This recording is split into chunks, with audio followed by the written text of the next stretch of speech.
ప్రభుత్వ స్థలాలు ఆక్రమణలు, చెరువుల కాపాడడం కోసం హైడ్రాను రాష్ట్ర ప్రభుత్వం ఏర్పాటు చేసింది.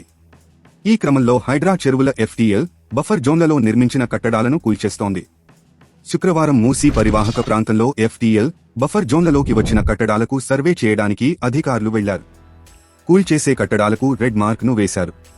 ఇప్పుడు మళ్లీ అధికారులు సర్వే చేయడానికి వెళితే స్థానికుల వ్యతిరేకించడంతో వెనుదిరగాల్సిన పరిస్థితి వచ్చింది.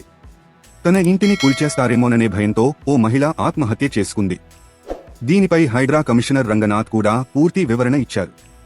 మూసీ నది ప్రక్షాళనలో భాగంగా నిర్వాసితులకు డబుల్ బెడ్రూమ్ ఇళ్ల కేటాయింపుతోనే సరిపెట్టకుండా మహిళలకు రుణాలు, చిన్నారులను హాస్టళ్లు, అంగన్వాడీ కేంద్రాల్లో చేర్చాలని ప్రభుత్వం నిర్ణయించింది.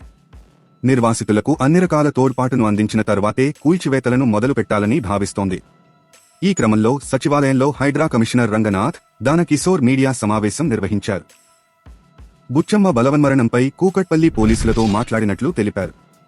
హైడ్రా కూల్చివేతల్లో భాగంగా తమ ఇళ్లను కూలుస్తారనే భయంతో వారి కూతుర్లు ఆమెను ప్రశ్నించారని, దాంతో బుచ్చమ్మ మనస్తాపానికి గురై ఆత్మహత్య చేసుకుందని, ఈ ఘటనతో హైడ్రాకు ఎలాంటి సంబంధం లేదు అని ఆయన స్పష్టం చేశారు.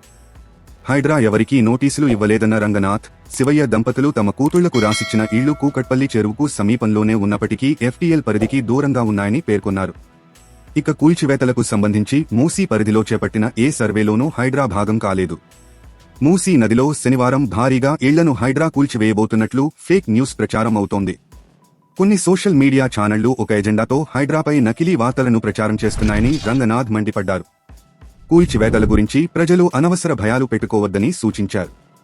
కూల్చివేతల వల్ల పేదలు, మధ్యతరగతి వారు ఇబ్బందులు పడకుండా హైడ్రాకు ప్రభుత్వం ఖచ్చితమైన మార్గదర్శకాలను జారీ చేసిందని తెలిపారు.